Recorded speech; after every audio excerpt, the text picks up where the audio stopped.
Good morning, students. Today we will continue with the chapter 5, part 5 Separation in Substances. We are learning different methods of separation. Filtration. Filtration is a method for separating an insoluble solid from a liquid by passing it through a medium or a filter paper. Why we are saying a insoluble liquid? Because if you have a glass of water and you mix sugar in it, after mixing, can you separate this sugar and water by using filter paper? No, you can't separate this one. You can separate only insoluble solid. Filtration is used to separate pulp and seed from the juice. It is also used to separate cheese or paneer from milk. Here is a diagram in which you can see the filter paper and the funnel and the liquid which we are passing for the filtration. We will pass the liquid by the filter paper. Then what we will get? We will get the crystal clear liquid that is called the filtrate. Let's move forward next method of separation, that is evaporation. Evaporation is a process in which a liquid gets converted into its vapor, and it can be used to separate a solid dissolved in a liquid. This process is often used to separate salt from salt water or sea water. To separate salt from seawater, seawater is allowed to stand in shallow pits. Water gets heated by sunlight and very slowly turns into water vapor through the process of evaporation. We know that evaporation is the process by which we can change the liquid into vapor. In a few days, the water evaporates completely, leaving behind the solid salts.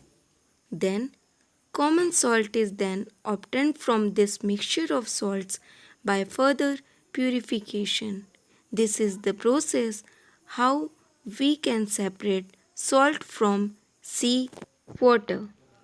Let's now move forward. There are some instances or examples where one method of separation is not sufficient to separate different substances present in a mixture.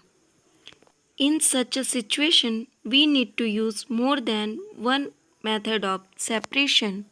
Here is an example of this. Take a mixture of sand and salt. How will you separate this?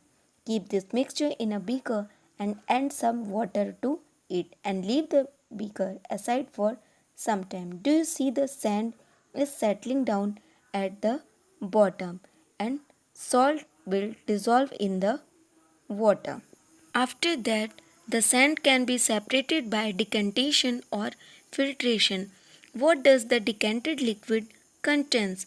So now we need to separate salt and water from the decanted liquid. Transfer this liquid to a kettle and close its lid.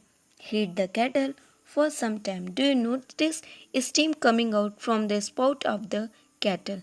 Take a metal plate with some ice on it. Hold the plate just above the spout of the kettle. When the steam comes in contact with the metal plate cooled with ice, it condenses and forms liquid water. The water drops that you observed falling from the plate were due to condensation of steam.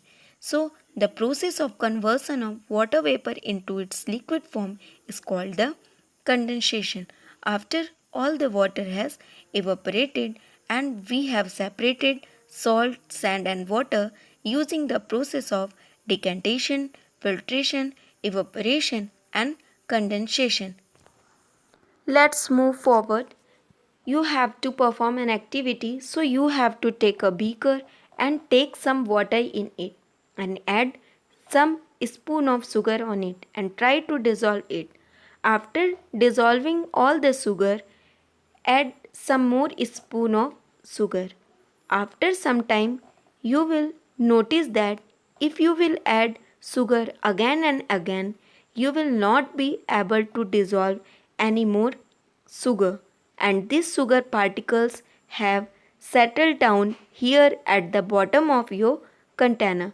So this solution, which cannot dissolve any more solute, is known as saturated solution. Here is a definition for saturated solution. A solution is said to be saturated if it cannot dissolve more of the substance or solute in it. More of a substance can be dissolved in a solution by heating it. Water dissolves different amount of soluble substance in it. These all are the property of saturated solution. Thank you. Have a nice day.